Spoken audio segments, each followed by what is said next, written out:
Elia TV, la lumière de l'Évangile. Ton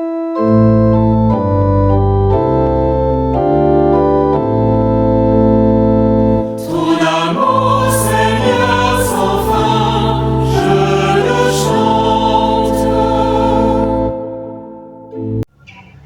Bien-aimés de Dieu, chers frères, chères sœurs en Christ et en humanité, je vous salue dans le précieux nom de notre Seigneur Jésus-Christ. Nous voici au 4e dimanche du temps de l'Avent, un dimanche peu ordinaire, puisqu'il se décompte en très peu d'heures, vu qu'il coïncide en même temps avec le 24, et donc on aura la nuit, n'est-ce pas, de la naissance de notre Seigneur Jésus-Christ, notre milieu chrétien. Du coup, ce dimanche se décompte en quelques heures et il n'y a pas de 4e semaine non plus. Donc, dimanche peu ordinaire et semaine également. Mes chers amis, le temps de l'Avent ne se décompte pas comme le temps de Carême. Au temps de Carême, on parle beaucoup plus de semaines, mais au temps de l'Avent, ce qui est important, ce sont les dimanches. Nous avons les 4 dimanches qui nous disposent donc à entrer dans le mystère de l'incarnation, de Dieu qui descend, qui prend notre nature sans cesser d'être Dieu pour nous montrer le chemin, pour partager nos joies et nos peines et pour nous conduire au principe d'excellence en nous. Eh bien, les textes de ce dimanche font ce travail de préparation, de disposition du cœur à accueillir le Messie. La première lecture, par exemple, nous montre le prophète Nathan en face du roi David. David qui choisit de construire un temple pour le Seigneur. Voilà, pour que l'arche de l'Alliance puisse y demeurer. Il ne conçoit pas vivre dans de grandes maisons, dans des châteaux, et laisser, n'est-ce pas, le Seigneur habiter sous les tentes. Du coup, il choisit de faire un grand temple de renom pour le Seigneur. Dans un premier temps, le prophète Nathan entre dans cette dynamique, et il accueille ce projet noble, mais Dieu s'adresse à lui et, chose bizarre, il offre un refus, un non. Et pourquoi? Eh bien, la chose est bien simple. Ce temple construit des mains d'homme avec de la pierre, eh bien, ce n'est pas d'abord ce que le Seigneur voudrait. Ce que veut le Seigneur, eh bien, c'est le cœur. Là où le Seigneur veut habiter, c'est au milieu de son peuple. C'est dans le cœur, c'est dans la barque de notre vie. Vous savez que l'arche de l'Alliance restait sous les tentes et suivait, n'est-ce pas, les Israélites partout où ils allaient. L'arche de l'Alliance restait au milieu du peuple. C'était le signe de la présence de Dieu au milieu de son peuple qui partage les joies et les peines du peuple, les situations de souffrance, les guerres, les moments durés difficiles et même les moments de victoire. Eh bien, le Seigneur les partageait avec eux. Là où le Seigneur veut habiter, d'abord et avant tout, c'est au milieu de son peuple, c'est dans la barque de notre vie, c'est dans notre église, c'est dans notre famille. Voilà le premier endroit que le Seigneur veut habiter. Si le Seigneur habite son peuple, il habite les cœurs, les lieux que nous créons pour pouvoir le rencontrer et l'adorer n'ont plus de sens, n'ont plus de signification. Voilà le grand message d'aujourd'hui. Ce que le Seigneur veut faire, c'est une demeure qui demeure pour toujours. C'est une demeure qui reste pour l'éternité. Il veut être avec son peuple, dans la vie de son peuple, pour le soutenir, pour lui montrer le chemin. Voilà également pourquoi le Seigneur va décider, va choisir lui-même de prendre soin de son peuple, de s'incarner. L'hymne aux Philippiens le chante si bien. Le Christ Jésus, ayant la condition de Dieu, ne retint pas jalousement le rang qu'il égalait à Dieu, mais s'est anéanti, prenant la condition de serviteur. Voilà donc la chose, Dieu descend. Mais, chose étonnante, Dieu choisit de descendre et il choisit de devenir homme par la voie de la petitesse. Il choisit, n'est-ce pas, d'être un enfant. Il naît à Bethléem, la maison du pain.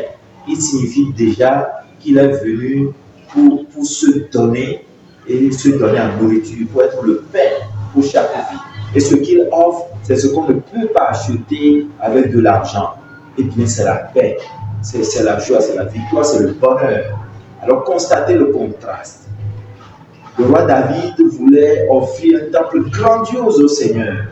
Il est dans les choses de grand.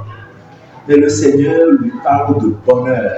Il parle de projet de bonheur établi sur la vie de David et sur toute sa descendance. Voilà un peu le déphasage entre David et Dieu. Ce que Dieu veut pour nous, c'est ce projet de bonheur qui ne se réalise qu'à partir du moment où nous lui offrons un bel accueil dans notre vie.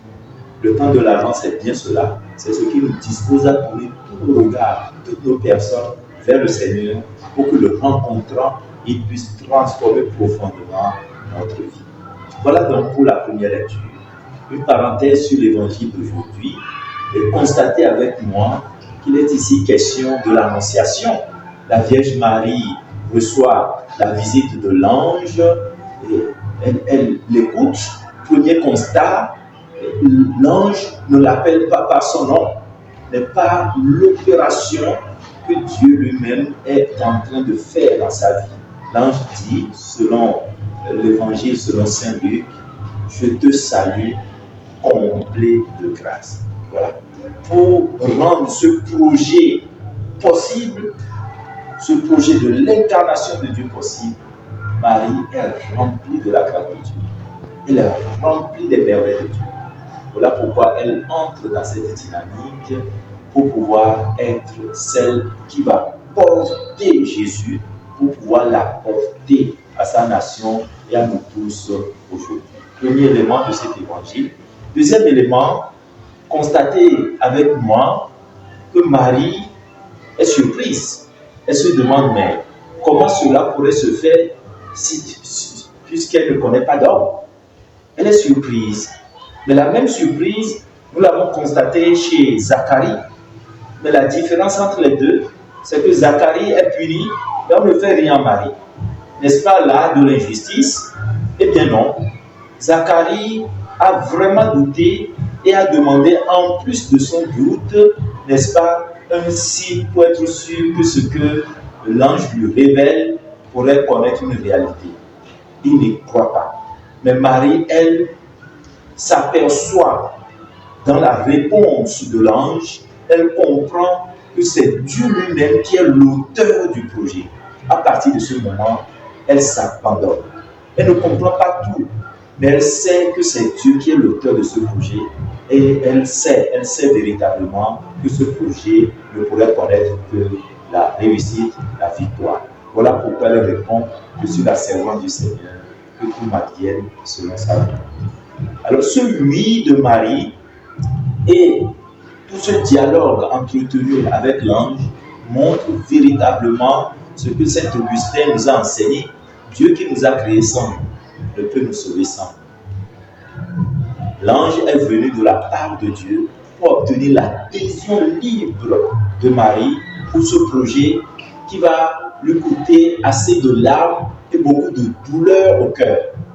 Le vieux Simeon lui dira: une épée toute transpercera le cœur. Voilà. L'ange est venu appuyer l'adhésion libre de Marie pour la réalisation de ce projet. Par le oui de Marie, elle entre donc dans le projet de Dieu pour pouvoir porter le Christ et l'apporter à toutes les nations. Demandons donc au Seigneur aujourd'hui la grâce de la capacité à dire oui, à entrer dans ces projets, même lorsque cela nous dépasse, même lorsque cela nous surprend, la grâce de pouvoir rentrer dans ce projet qui conduit à la gloire, à la résurrection, à la victoire aujourd'hui et pour les siècles des siècles. Amen. L'amour du Seigneur sans fin, je le chante. Ta fidélité, je l'annonce d'âge en âge. Je le dis, c'est un amour bâti pour toujours. Ta fidélité est plus stable que les cieux. Avec mon élu, j'ai fait une alliance. J'ai juré à David, mon serviteur. J'établirai ta dynastie pour toujours. Je te bâtis un trône pour la suite des âges.